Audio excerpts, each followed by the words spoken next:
Hello and welcome back to Talk About It in English. If you are here, it is because you want to move from just understanding English to actually speaking it.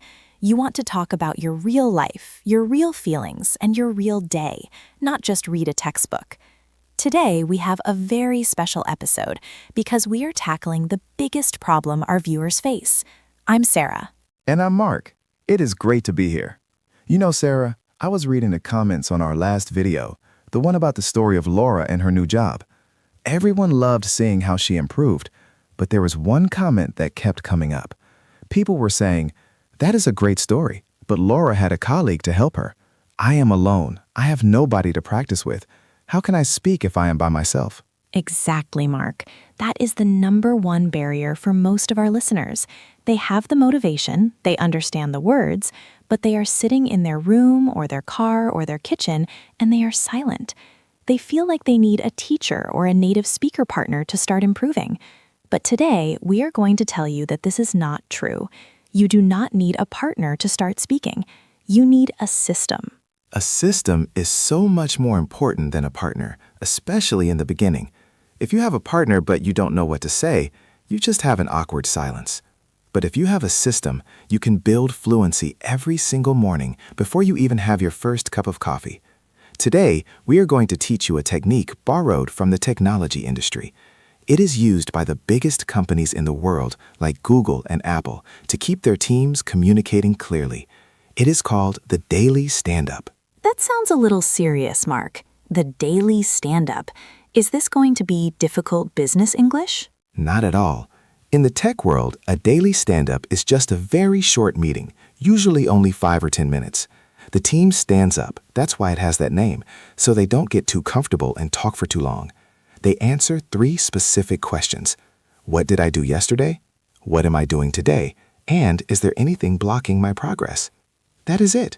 Just 3 questions. I love that. It is simple, it is structured, and it covers the 3 most important time concepts in language learning: the past, the present, and the problems. So here is our plan for this episode. We are going to teach you how to hold a daily stand-up meeting with yourself. We are going to give you the exact sentence patterns you need to answer those 3 questions like a fluent speaker. By the end of this video, you will have a script that you can use every single morning to wake up your English brain.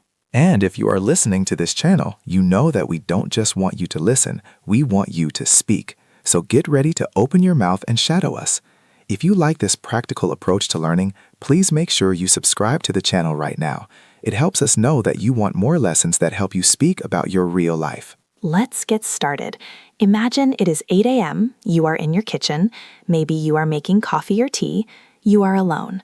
This is your safe space. This is your gym. You are going to ask yourself the first question of the stand-up. What did I accomplish yesterday? Mark, how does a typical beginner student answer this question? Well, usually they stick to the very basic past simple. They say things like, yesterday I worked, I went to the store, I cooked dinner, I slept. It is grammatically correct, right? I worked, I slept, but it sounds flat. It sounds like a robot list. It doesn't have any life or color. Real conversation usually has a bit more detail and a bit more feeling. We want to teach you a pattern that makes you sound accomplished, like you actually achieved something. The first pattern we want you to learn is, yesterday I managed to... Oh, I like that one. I managed to. It implies a little bit of effort, doesn't it? It means it wasn't automatic. You had to try, and you succeeded. Exactly. It elevates your sentence. Instead of saying, I finished the report, you say, yesterday I managed to finish the report. It sounds like a victory. Let's try practicing that. I will say a basic sentence, and Mark, you change it using manage to. I am ready. Basic sentence, I cleaned the whole house. Better version, yesterday I managed to clean the whole house. Basic sentence, I sent all my emails. Better version, yesterday I managed to send all my emails. See how that feels different? Listeners, try to say that with us. Repeat after Mark. Yesterday, I managed to send all my emails. Yesterday, I managed to send all my emails. Great.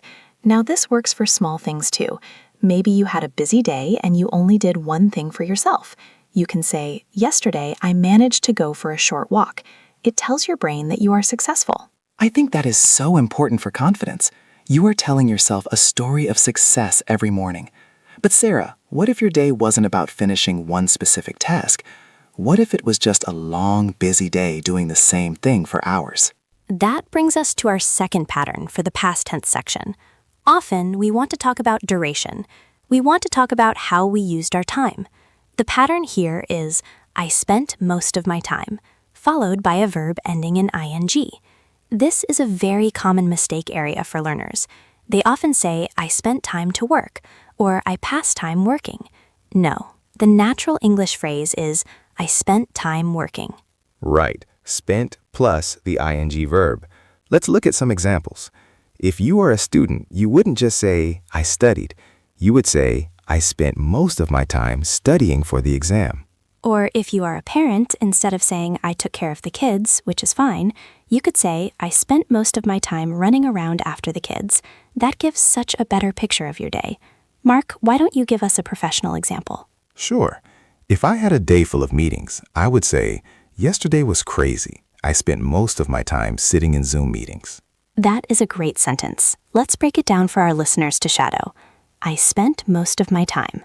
I spent most of my time Sitting in Zoom meetings. sitting in Zoom meetings. Now put it all together. I spent most of my time sitting in Zoom meetings. Perfect. So now you have two tools for the yesterday section of your daily stand-up. You have I managed to for your achievements, and I spent most of my time for your duration. If you just say one sentence using each of these patterns every morning, your command of the past simple tense is going to skyrocket. You are training your mouth to use these structures automatically. And that is the key. You are doing this alone, so there is no pressure. If you stumble or if you make a mistake, nobody hears you. You just stop, take a breath, and say it again. I managed to finish the laundry. I managed to call my mother. It is practice, not a performance. Now let's move to the second part of the daily stand-up. You have reported on yesterday. Now you need to look at the present. The question is, what am I doing today?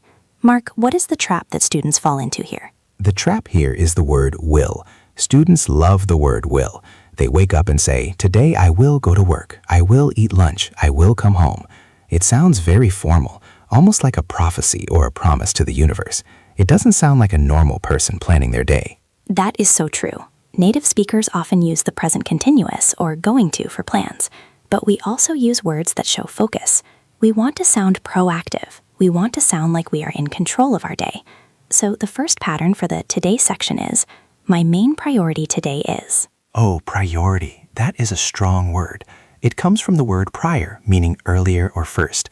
So when you say my main priority, you are saying this is the number one thing. It makes you sound very professional and organized. Exactly. Even if you are just organizing your closet, it sounds better.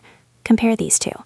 Today I will clean my closet versus my main priority today is cleaning my closet. The second one sounds like a mission. It sounds like you are serious. Note the grammar there. My main priority is, followed by the ing form usually, or a noun. My main priority is cleaning, or my main priority is the budget report.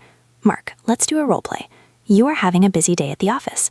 What is your priority? My main priority today is preparing for the client presentation. Excellent. Let's try a home example. Maybe you have a lot of bills to pay. My main priority today is sorting out my finances. Listeners, I want you to think about your day right now. What is the one big thing you need to do? Don't say, I will do it. Say, my main priority is. Fill in the blank, say it out loud. Give it a try. My main priority today is. I hope you said it. Even if you just whispered it, that counts. Now, sometimes we have a list of things to do, and we want to sound active. There is a verb I love for this. It is the verb to tackle. T-A-C-K-L-E. Like in American football? Exactly like in football. In football, you tackle a player to bring them to the ground. In daily life, we tackle a problem or a task. It means we are going to handle it with energy. We aren't just going to do it, we are going to attack it and finish it. That is a great word for motivation. If I have a messy garage and I say I plan to tackle the garage today, I feel like I'm going to win. Yes. So the pattern is I plan to tackle, followed by the task. This is great for those things you have been avoiding. You know, those tasks you hate? Like taxes? Like taxes or replying to that difficult email. So you say, today I plan to tackle my inbox, or today I plan to tackle the gardening. It really changes your mindset. You are not a victim of your schedule. You are the one tackling the tasks. Let's practice the pronunciation of that word. Tackle. It has that sharp CK sound in the middle. Tackle. I plan to tackle. Listeners, repeat that. I plan to tackle. I plan to tackle. Now add a task. I plan to tackle the washing up. I plan to tackle the washing up. So now in your morning stand-up, you have covered the past with managed to and spent time, and you have covered the present with main priority and plan to tackle. You are already sounding much more advanced than a typical beginner. But we are missing the third section, and honestly, Mark, I think this is the most important one for learning. I agree. The third question of a daily stand-up is there anything blocking my progress? In the tech world, they call these blockers. A blocker is a problem, a challenge, or something you are waiting for. Why is this so important for English learners? Because life is not perfect. If you only learn to say everything is good and I am fine, you cannot have a real conversation. You need to be able to explain when you are stuck. You need to be able to explain a difficulty without sounding like you are complaining too much. You want to sound like you are solving a problem. Right. You don't want to just say, I have a problem. That is a bit dramatic. We want softer, more natural ways to express difficulty. The first pattern here is, I'm a bit stuck on. I'm a bit stuck on. This is perfect. It means you are trying to make progress, but something is holding you back. You can be stuck on a specific task or stuck on an idea. For example, if you are writing an essay, you could say, I'm a bit stuck on the conclusion. It means I have written the rest, but the conclusion is hard. Or if you are trying to fix something in your house, I'm a bit stuck on how to fix this leak. It invites help or it just acknowledges the reality. Mark, what about if you are waiting for someone else? That is a common blocker. Oh, that is the classic office blocker. I'm a bit stuck on this project because I'm waiting for feedback. Let's drill that phrase. I'm a bit stuck on. Note the linking sounds, stuck on. It almost sounds like one word, stuck on. I'm a bit stuck on. I'm a bit stuck on. And then you finish the sentence. I'm a bit stuck on the budget numbers. I'm a bit stuck on the budget numbers. Great. Now, sometimes the blocker isn't an outside thing. Sometimes the blocker is that you don't know what to do. You need to find a solution. There's a phrase we use for solving complex problems, figure out. Phrasal verbs. Everyone loves phrasal verbs. Figure out means to understand or solve something by thinking about it. So the pattern for your stand-up is, I need to figure out. This shows that you have a plan to solve the problem. You aren't just stuck, you are going to solve it. I need to figure out how to pay this bill. I need to figure out a better schedule. I need to figure out what to cook for dinner. That is my daily blocker. That is a very real blocker, and using figure out makes it sound like a puzzle you are going to solve. It's much better than saying, I don't know what to cook. I don't know stops the conversation. I need to figure out moves the conversation forward. That is a subtle but powerful difference. I don't know is passive. I need to figure out is active. Precisely. So let's look at our blocker section. You admit the problem with I'm a bit stuck on, and you propose the solution action with I need to figure out. Sarah, we have covered a lot of phrases here. I think it would be really helpful if we put this all together. Can we do a full simulation? I want the listeners to hear what a complete daily stand-up sounds like from start to finish. That is a great idea. I will act as the person doing the stand-up. Imagine I am standing in my kitchen holding my cup of tea. It's Monday morning, I am talking to myself or maybe to my cat. Here is what I would say using the patterns we just learned. Go for it. Okay, here is my stand-up. Yesterday, I managed to finish all the laundry, which was great. I also spent most of my time preparing for the video recording, so I feel ready for that. Today, my main priority is recording the new episode. I plan to tackle the editing in the afternoon so it can be released on time. However, I'm a bit stuck on the thumbnail design. I need to figure out a better color for the text so it stands out more. Wow, that sounded so natural. And it took, 20 seconds? Less than 20 seconds. But in those 20 seconds, I used the past simple, a gerund structure, a prioritization phrase, a phrasal verb, and a problem-solving modal structure. I engaged my brain in English immediately. And you didn't need me to ask you questions. You didn't need a textbook. You just narrated your own life. Now, Mark, I want to hear your stand-up. Make it about a weekend plan. Imagine it is Saturday morning. Okay, Saturday morning stand-up. Here we go. Yesterday, I managed to survive a very long week at work. I spent most of my time in meetings, so I am very tired. Today, my main priority is relaxing. I plan to tackle the garden because the grass is getting very long. But I'm a bit stuck on the weather. It looks like it might rain. I need to figure out if I should cut the grass now or wait until tomorrow. Perfect. Manage to survive, plan to tackle the garden, stuck on the weather. That is real English. It is not the book is on the table English. It is the English of real life. And listeners, this is what we want you to do. We want you to challenge yourself. Tomorrow morning, do not touch your phone immediately. Do not scroll through social media. Give yourself 1 minute. Stand up or sit up in bed and do your stand-up. Say it out loud. If you live with people and you feel shy, whisper it.